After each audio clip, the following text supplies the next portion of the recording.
So I, 17-year-old female, have a bunch of half-siblings from my mom. My mom cheated on my dad and got pregnant while they were still married, resulting in my half-sister Erica. My dad confirmed through a DNA test that Erica wasn't his and only sought parental responsibilities for me. We had shared custody of me, and my dad paid child support for me. My mom tried to get him to take responsibility for Erica too, but he refused. Erica's father has never been involved in her life. Over the next several years, my mom had Jace, Liam, Casey, Ava, and Paula, all with different fathers. I am the only one with a dad in my life. After Jace was born, my mom lost custody of all of us for 2.5 years. My dad took sole custody of me, Erica went to our mom's parents, and Jace was taken in by his paternal grandmother. Eventually, my mom was able to regain custody of Erica and Jace while she was pregnant with Liam.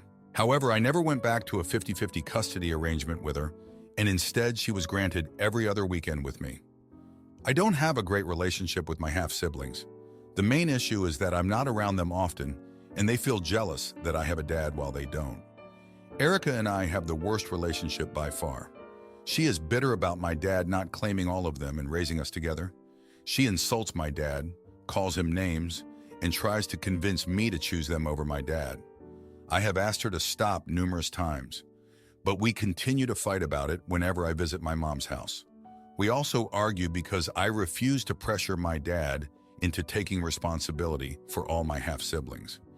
Erica has even gone as far as saying she wishes my dad would die so that I would be alone because I have rejected them by not helping. She believes my dad deserves to be dead for turning his back on his kids. At that point, I decided to avoid Erica as much as possible. I also stopped going for every other weekend, and my mom doesn't seem to care, so it's worked out fine. 2 weekends ago, Erica called and asked for help with a school assignment because she was about to fail her class. She wanted me to go to my mom's and assist her, but I refused. I told her she's on her own because I don't help people who wish harm upon my dad and want me to be alone. She started crying on the phone, but I hung up. My mom called last week and yelled at me because Erica was upset and had failed her assignment.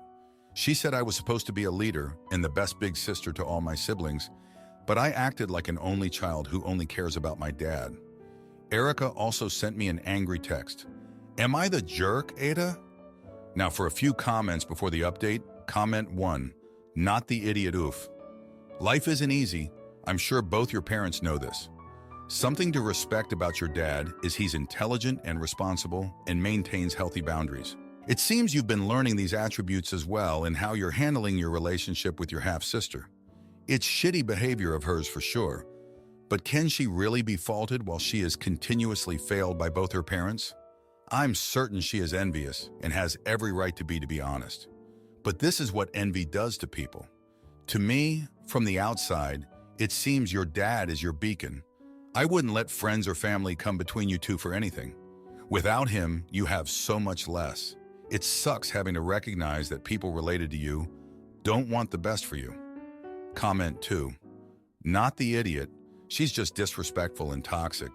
She's showing blatant disregard for your feelings and well-being. Your mom's expectations that you should prioritize Erica over yourself and your own boundaries are completely unreasonable. You have no obligation to cater to Erica's demands, especially when she fails to show basic respect towards you. Your decision to distance yourself from Erica's toxicity is the best thing you did here. Don't let anyone guilt trip you into sacrificing your own happiness for someone who clearly doesn't appreciate it. Stand firm in your boundaries and continue to prioritize yourself. Now, for the update, thanks for sticking around. A lot has happened since my last post. So Erica's been on a rampage, and it's like she's on a mission to make my life miserable. She's been spreading rumors about me at school, saying I think I'm better than everyone else because I have a dad in my life. It's been rough, but I've been trying to ignore it and focus on my own stuff. Then out of nowhere, my dad sits me down for a talk. He's been acting weird, and I could tell something was up.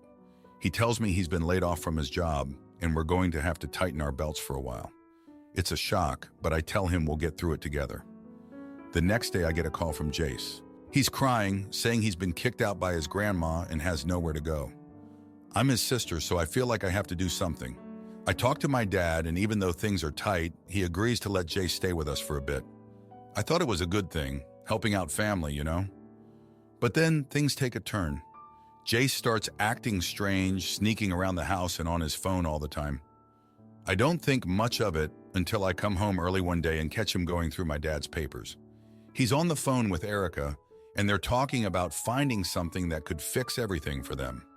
I confront Jace, and he breaks down, saying Erica convinced him that my dad has money stashed away, and that if they could find it, they could use it to help out all my half-siblings. I'm furious. I trusted him, and he betrayed us. I tell him he has to leave, and I don't tell my dad what happened because I don't want to stress him out even more. Things settle down for a bit, but then Erica shows up at our door. She's got this sob story about how sorry she is and how she wants to make things right. My dad, being the kind-hearted man he is, lets her in. I'm skeptical, but I figure maybe she's changed. We're all sitting in the living room, and Erica starts apologizing, saying she's been talking to a counselor and realizes how wrong she was. She even starts crying, and I start to think maybe she's sincere. Then she asks if she can stay with us for a while, just until she figures things out. My dad looks at me and I nod. It feels like the wrong choice, but I can't just turn my back on her. That night, I overhear Erica on the phone. She's talking to someone about a plan to get back at my dad for everything. She's saying how she's going to take him for all he's worth and make sure he regrets ever turning his back on her. My heart sinks. I've made a huge mistake letting her into our home. I don't know what to do. I can't tell my dad. It would crush him. So I decide to keep an eye on Erica, hoping I can stop whatever she's planning. Thanks for reading. My sister frames me for talking trash and stealing money. But I collect proof and watch her life crumble as she's forced to confess. I am 17 years old, and my sister, who I'll call Laura, also 17 years old, went to the gym with me 2 weeks ago. She was having a bad day and asked to go to the gym with me. I didn't want to because I prefer to go by myself and don't even have a gym partner. I don't like socializing while working out. However, I agreed and we went to the gym together. When we arrived, my sister went on the treadmill and said that she would probably finish before me. My workouts usually take 45 to 90 minutes. She mentioned that she would wait for me in the sauna. I told her to be ready to leave when I finish, and we went our separate ways. About an hour into my workout, my mother texted me, telling me to come home immediately. She mentioned that I shouldn't keep Laura at the gym for too long because she had a long day. I replied, saying that I would finish up and ask my mother to text Laura as well. She said she did. I then went into the locker room and headed to the car, which was right in front of the well-lit entrance. The gym building only had exits on one side, connected to another building. The windows and possible exit points were on only two sides, and I had a clear view of them. After a few minutes of waiting for Laura to come out, I called her cell phone, but it went straight to voicemail. She had blocked me for some reason. I was confused because she had texted me 2 hours prior, asking me to go to the gym with her. I then texted my mother about the situation, informing her that Laura wasn't answering my calls and that I didn't know where in the gym she was. However, I assumed she was most likely in the locker room and suggested that my mother call her since her phone number has an emergency override, making the phone ring regardless of settings.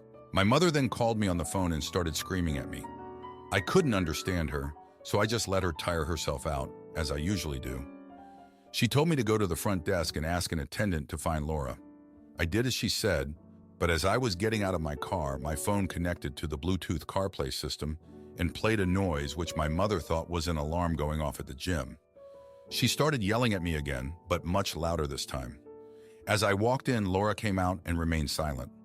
I yelled at her because she disappeared for 10 minutes and didn't contact me or anyone else. She didn't say anything during the car ride home. When we arrived home, my parents were waiting for me. They proceeded to scream at me for various reasons, including not protecting my sister at school, I wasn't there, and not keeping an eye on her at the gym, with concerns about her safety and the possibility of her being kidnapped. They claimed that my lack of panic was solely because I am a gamer. As a result, they severely limited my device usage and I am not allowed to use anything without their permission. I don't feel like I did anything wrong, as I stayed calm until my sister was safe. Now, for a few comments before the update. Comment 1. Not the idiot in WTF. Are you responsible for your sister, who is the same age as you? Why didn't she get in trouble for disappearing and throwing your mother into a panic attack? Next time your sister asks to go to the gym or anywhere with you, say no. Comment 2.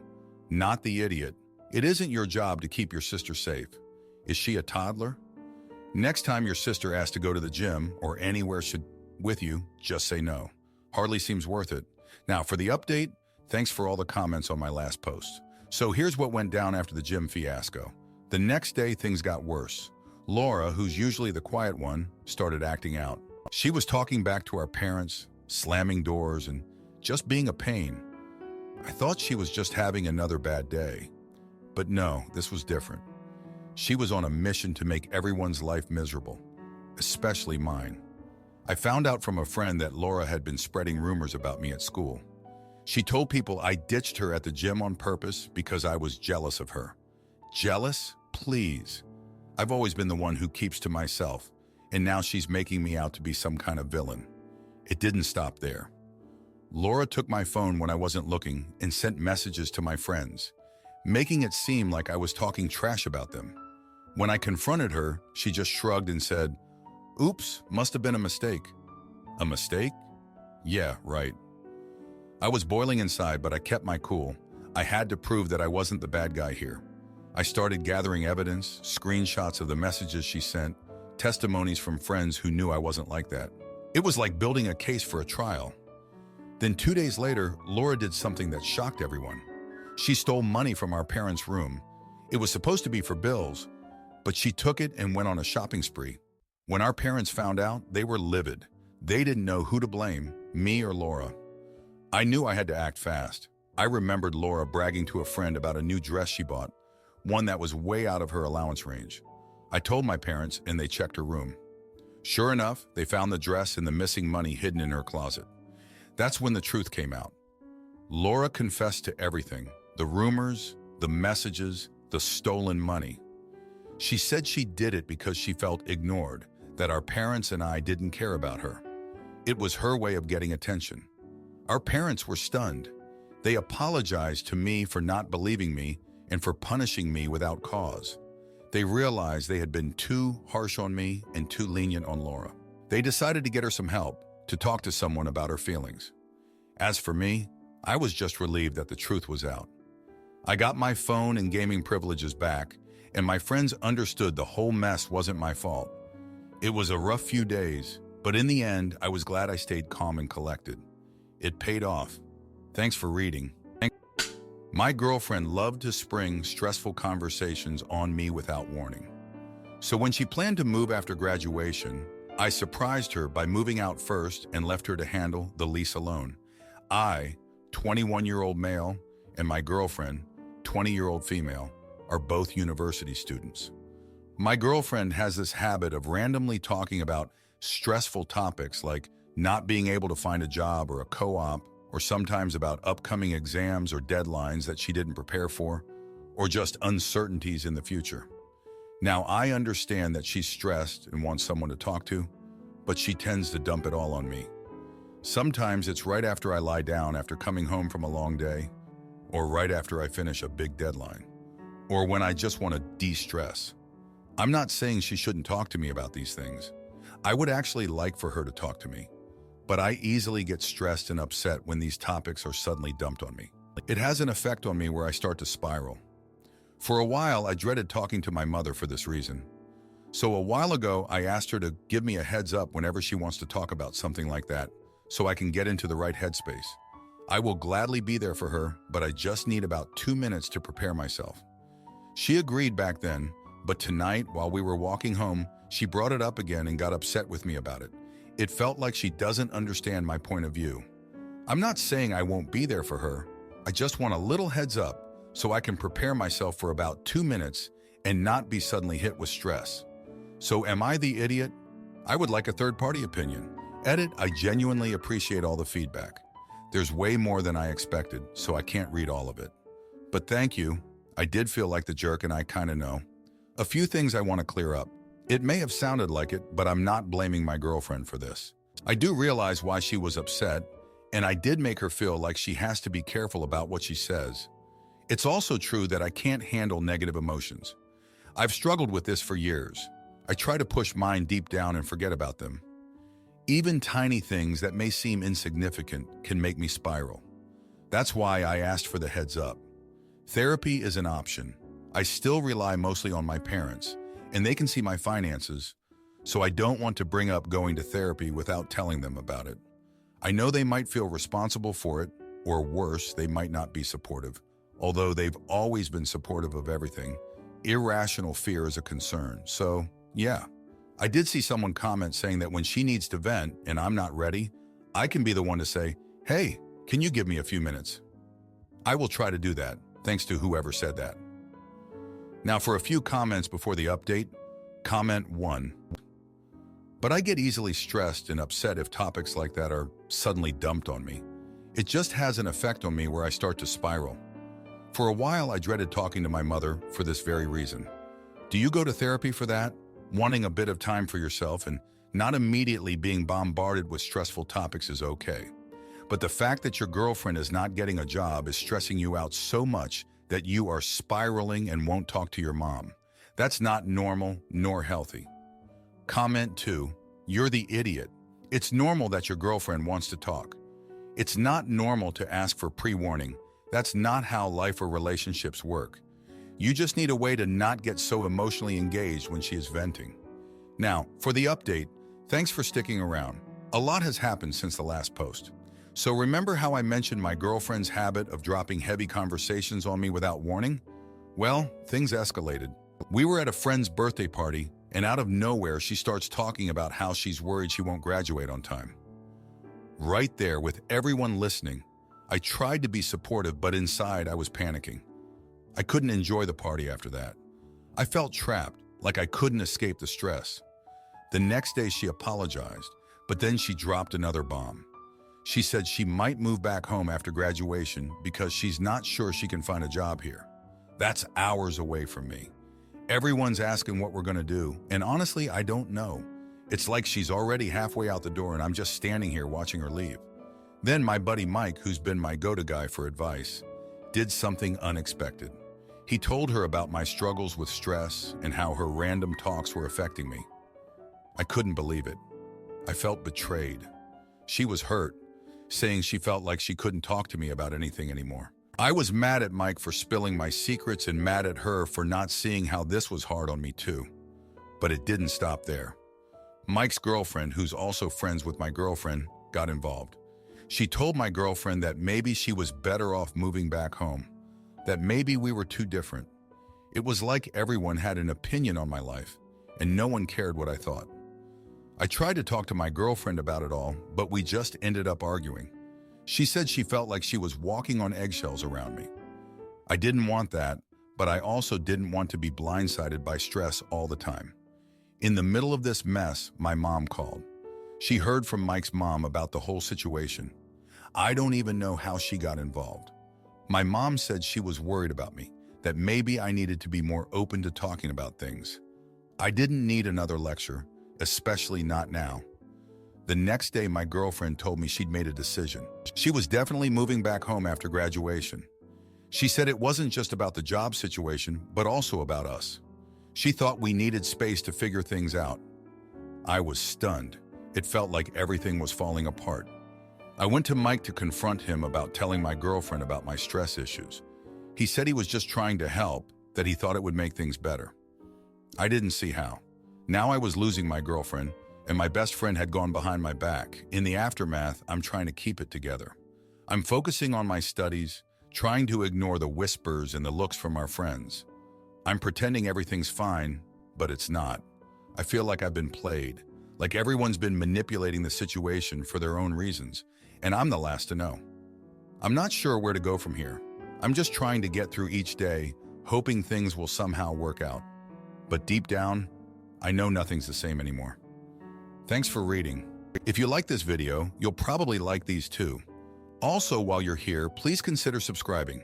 It's your support that keeps this channel alive and allows me to make better and longer videos.